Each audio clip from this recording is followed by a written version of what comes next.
நீடாழி உலகத்து மறைநாளோடைந்து நிற்கவே வாடாத தவவாய்ம முனிராஜன் மாபாரதம் சொன்ன நான் ஏடாக மாவேறு வெற்பாக வாங்கூர் எழுத்தான் இதன் கோடாக எழுதும் பிராணி பரிந்தன்பு கூர்வாமரோ.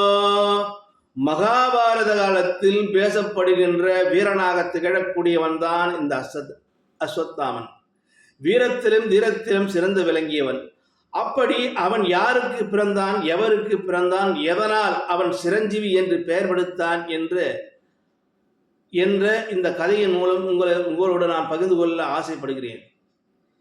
இந்த பரத்வாஜ முனிவரின் மகன் துரோணருக்கும் கௌதம மகரிஷி பேத்தியும் சதத்பவானின்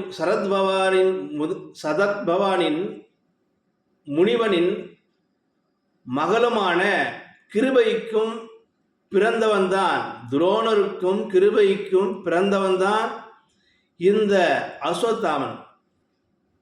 அப்படி ஏன் எதற்காக பிறந்தான், அவனுடைய வீர பராகரம் என்ன என்று சொன்னால், இந்த துரோணருக்கும் கிருபிக்கும் நீண்ட நாளாக குழந்தை பாக்கியம் இல்லாமல் இருக்கிறது. சிவபெருமானை வேண்டி கடும் தவம் செய்து சிவபெருமான் அருள்பாலித்து, துரோணா உனக்கு என்ன வேண்டும் என்று கேள் என்று சொல்லுகின்ற போது துரோணாச்சாரியர் கேட்பார். எவராலும் வெல்ல முடியாத கொல்ல முடியாத தீரத்திலும் வீரத்திலும் விளங்கக்கூடியவராகவும் சாகா வரம் பெற்ற சிரஞ்சீவியாகவும் எனக்கு ஒரு மகன் வேண்டும் என்று சொல்வார். அதற்கு சிவபெருமானோ அருள்பாலித்து விட்டு மறைகிறார். அப்போது இந்த கிருபைக்கு குழந்தையாக பிறக்கிறான் அஸ்வத்தாமன். அஸ்வத்தாமன் பிறக்கின்ற போதே இவன் குதிரையை போல கணைக்கின்ற போது குதிரை எப்படி கணைக்கின்றதோ அது போல கூக்குரல் இடுகின்ற போது அவனுக்கு அஸ்வத்தாமன் என்ற பெயர்வதற்கான அஸ்வத்தாமன் என்ற பெயர் இட்டார்கள் தாய் தந்தையினர். இப்படி வாழும் காலத்தில் பிறக்கின்ற போதே நெற்றியில் ஒரு மணி இருக்கும். அந்த மணி என்பது பிறங்கி என்கின்ற மணி.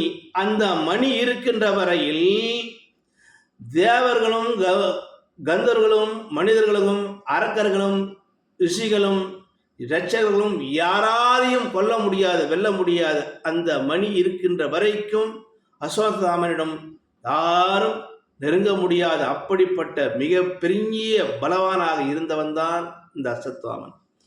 இப்படி வாழும் காலத்தில் பாண்டவர்களுக்கும் கவர்களுக்கும் குருகுலத்தில் குலகுருவாக இருப்பவர் துரோணாச்சாரியார். அவர்களுக்கு கல்வி பயின்ற போது உடனாக தன் மகனுக்கும் கல்வி கற்கின்றான்.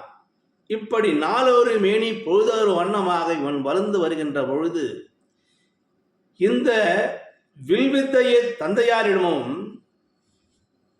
போர் திறனை, போர் நுணுக்கங்களை, சக்கர யூகங்களை எப்படி வகிப்பது என்று தன்னுடைய தாய்மாமனான கிருபாச்சாரியம் கற்றுக்கொள்கிறான். இந்த 4வது வேதமாக இருக்கக்கூடிய ருக் யஜுர் சாமம் அதர்வனம் என்கின்ற 4வது வேதத்தை தன்னுடைய பாட்டனான பரத்வாஜ முனிவரிடம் இவன் அந்த வேதத்தை கற்கின்றான்.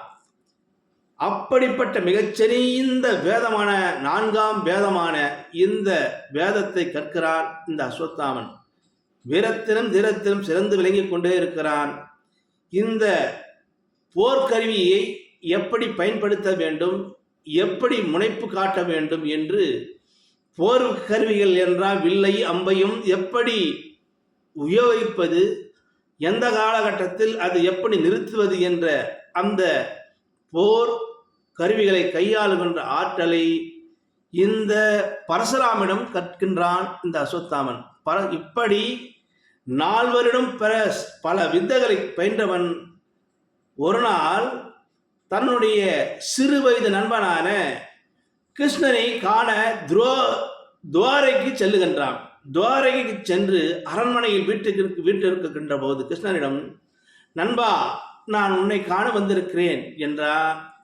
அந்த கிருஷ்ண பெருமானோ அரியாசன் கொண்டு சரியாக அவனை வைத்து என்ன வந்த நோக்கம் என்பது நண்பா என்று கேட்கின்ற போது இந்த அஸ்வத்தாமன் சொல்லுகின்றான், எப்படியாவது குருச்சேத்திர யுத்தம் கண்டிப்பாக நடந்தே தீரும்.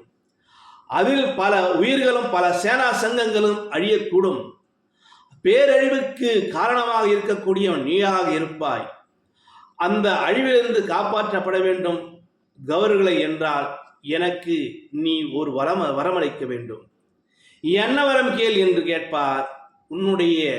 உன்னுடன் இருக்கின்ற இந்த சுதர்சன சக்கரத்தை எனக்கு கொடுக்க வேண்டும்.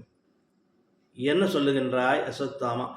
ஆம் கிருஷ்ணரே, எனக்கு கொடுத்தால்தான் நான் வெற்றியாளனாக இந்த குருச்சேத்திர யுத்தத்தை கையாள முடியும். சரி, பெற்றுக்கொள், முடிந்தால் என்னிடமிருந்து எடுத்துக்கொள் என்றார். இவன் பெருமுயற்சி செய்து கிருஷ்ணனிடம் இருக்கின்ற அந்த சுதர்சன சக்கரத்தை பெறவே முடியவில்லை. ஏனென்று கேட்டால் கிருஷ்ணர் சொல்லுகின்றார், அஸ்வத்தாமா, உன்னாலும் என்னாலும் எவராலும் என்னை வெல்ல முடியாது. ஆனால் நீ இந்த குருச்சேத்திர யுத்தத்தில் கௌரவிற்காக துணை நிற்பது என்று தெரியும். அப்படி துணை நிற்கின்ற காலகட்டத்தில் நான் உனக்கு இப்போது ஒரு அசிரத்தை தருகிறேன். அதை நீ பெற்றுச் செல்லலாம். அந்த அசிரத்தால் நாராயண சிரத்தை நான் தருகிறேன் என்று கிருஷ்ண பரமாத்மாவிடம் இந்த நாராயணத்தை பெறுகின்றான் இந்த அஸ்வத்தாமன். பின்பு மாகாளியிடம் 4வது வேதமான ருக் யஜு சாம அதர்வண வேதத்தை நன்று பயின்றவனாக இருக்கக்கூடிய இந்த அஸ்வத்தாமன் பூஜை புனஸ்காரங்கள் தவம் செய்து இந்த பாசுபதம் என்கின்ற மிகப்பெரிய சக்தி வாய்ந்த அந்த ஆயுதத்தை பெறுகிறான். அந்த ஆயுதத்தால் 14 லோகத்தையும் அழிக்கக்கூடிய வல்லமை பெற்ற இந்த ஆயுதம் பேரழிவை ஏற்படுத்தும். அப்படி இந்த ஆயுதத்திற்கு மகத்துவம் என்னவென்றால், மிகப்பெரிய எதிரியைத்தான் வெல்ல வேண்டும். அப்பாவிகளை வெல்வதற்கு இந்த ஆயுதம் பயன்படுத்தக்கூடாது. மற்றொன்று, அதர்மத்தை கையில் எடுத்து யுத்தம் செய்யக்கூடாது. அதர்ம போர் செய்யக்கூடாது. தர்மத்தின் வழியின்றுதான் போர் செய்ய வேண்டும் என்று இந்த பாசுபதத்தை மகா காளி கொடுக்கிறார். அதையும் பெற்கின்றார்.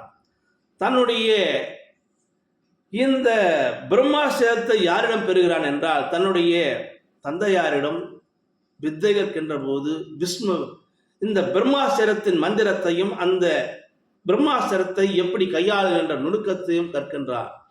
மிகப்பெரிய பேரழிவை ஏற்படுத்தும் 3 பிரம்மாஸ்திரம், இந்த நாராயணாஸ்திரம், பாசுபதம், மூணுமையும் ஒருங்கே பெற்றவன் மகாபாரத்தில் யார் என்றால் அஸ்வத்தாமன் மட்டுமே. இந்த பாசுபதத்தை 3 பேர் பெற்றிருக்கிறார்கள். ராமாயண காலத்தில் ராவணன் மகன் இந்திரஜித்திற்கு அவன் தவயோகியாக இருந்து பெற்றதுதான் இந்த பாசுபதம். மற்றொன்று, இமயமாரை சாரிலே சிவபெருமான் நோக்கி தவம் செய்கின்ற போது இந்த அர்ஜுனன் சிவபெருமான் வரமாக கொடுத்ததுதான் இந்த பாசுபதம். இவன் காளியிடம் பெற்றான். இப்படி பாசுபதத்தை பெற்ற இவன் மிகச்சிறந்த வில்லாளனாக இருந்தாலும் குருச்சேத்திரம் இழந்து பல உயிர்கள், பல சேனா சங்கங்கள் அழிந்து மடிந்து போகிறது. திகைக்கின்றான். தன்னுடைய நண்பனான துரியோதனன் இட்ட கட்டளையை எப்படியாவது நிறைவேற்றும் என்று துணுக்குடன் இருக்கிறான். இந்த எஞ்சிருப்பது மகாபாரதம் முடிஞ்சு எஞ்சிருப்பவர் 4 பேர். திருதராஷ்டிரன், கிருபாச்சாரியார், கிருதவர்மன், அஸ்வத்தாமன் 4 பேர். கௌரவர்களுக்கும் பாண்டவருக்கு 5 பேர். இவர்கள் மட்டும்தான் எஞ்சிருந்தது. இப்படி எப்படியாவது துரியோதனன் சாகும் காலத்தில் சொல்லிவிட்டு போனான், எப்படியாவது பஞ்ச பாண்டவர்களை நீ அழித்தே தீர வேண்டும். சரி, 5 பஞ்சபாண்டவர்களை அழிக்க முற்படுகின்றான். பஞ்சபாண்டவர் என்று அறியாமல் உபபாண்டவர்களை அழித்து விடுகிறான். அப்படி அழித்தும் கோபம் இவனுக்கு அடங்கவில்லை. எப்படியாவது பஞ்சபாண்டவர்களை அழிக்க வேண்டும் என்று பிரம்மாஸ்திரத்தை பயன்படுத்துகின்றான். அப்படி பிரம்மாஸ்திரத்தை பயன்படுத்துகின்ற போது அர்ஜுனனும் பிரம்மாஸ்திரத்தை பயன்படுத்தினான். 2 கணங்களும் ஒன்றோடு ஒன்று மோதுகின்ற போது மிகப்பெரிய பேரழிவு ஏற்படும் பூமி பூமியில் உயிரினங்கள் ஜீவராசிகள் அனைத்தும் அழிந்து போகும். அப்போது குறுக்கிடுகிறார் வியாச முனிவர். நாரதம் குறுக்கிடுகின்றார், ஏ அஸ்வத்தாமா, இது பங்காளிக்குள்ள ஒரு சண்டை, அவர்களுக்குள்ள சொத்து தகராறு, மண்ணிற்காக மாண்டு போனார்கள், நீ தவயோகியும் கூட, நீ சாகா வரம் கொண்ட சிரஞ்சீவியும் கூட, இந்த தவறை நீ செய்யலாமா என்று சொல்லுகின்ற போது இந்த அர்ஜுனனுக்கும் சொல்லுகின்றார். அர்ஜுனன் அந்த பாசுபதத்தை பெறுகின்ற வித்தையை கற்றுக்கொண்டான். மீண்டும் பாசுபதத்தை, இந்த பாசுபத என்ற அதாவது பிரம்மாஸ்திரத்தை பெற்றுக்கொண்டான். இவனால் அந்த பிரம்மாஸ்திரத்தை தொடுத்து அடித்த அந்த பிரம்மாஸ்திரம் பெறுவதற்கான அந்த வழி தெரியாமல் எப்படியாவது யாரிடமாவது செலுத்த வேண்டும். அப்படி பஞ்சபாண்டவர்கள் மனைவிகள் வம்சத்தின் மீது தொடுக்கின்ற போது, அப்போது இந்த உத்தரகிரி யார் என்றால் அபிமன்யு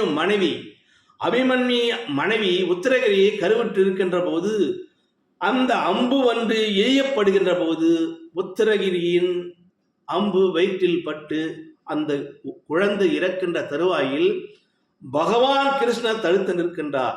அந்த குழந்தை மூச்சியாகி பிறந்த பிறகு அதற்கு உயிரை கொடுக்கின்றார் பகவான் கிருஷ்ணன். அப்படி கொடுத்தப்பட்டவன்தான் அந்த குருச்சேத்திரத்து யுத்த காலங்களில் கடைசியாக தப்பிய ஒரே குழந்தை என்றால் அவன்தான் இந்த உத்தரகிரியின் மகனாக இருக்கக்கூடியவனாக இருக்கின்றான். அவன்தான் பரிசித்து. இந்த பரிசித்து மன்னன்தான் மகாபாரத காலத்தில் மிகவும் பேசப்படுகின்ற கதாபாத்திரம். பரிசித்து மகனான அதற்கு பின் வரக்கூடியவன் மகன்தான் ஜனமேஜய மகாராஜன்.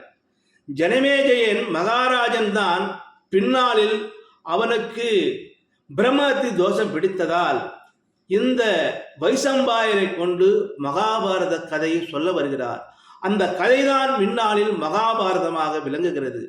அந்த கதையை என்னுடைய யூடியூப் சேனலில் கதைக்களம் காவனு சரவணன் என்ற அந்த என்னுடைய யூடியூப் சேனலில் மிக விரிவாக இந்த கதையை நான் பதிவு செய்திருப்பேன். வேண்டுமானால் நீங்கள் கேட்டு உளமகிழுங்கள். இப்படி வருகின்ற போது பேரழிவை ஏற்படுகின்ற இந்த அஸ்திரத்தை பிரம்மாஸ்திரத்தை பயன்படுத்தியதால் இந்த இந்த துரியோதனருக்கும் பாண்டவர்களுக்கும் குருவாகவும் பாட்டனாராக இருந்த வேதவியாசர் சபிக்கிறார்.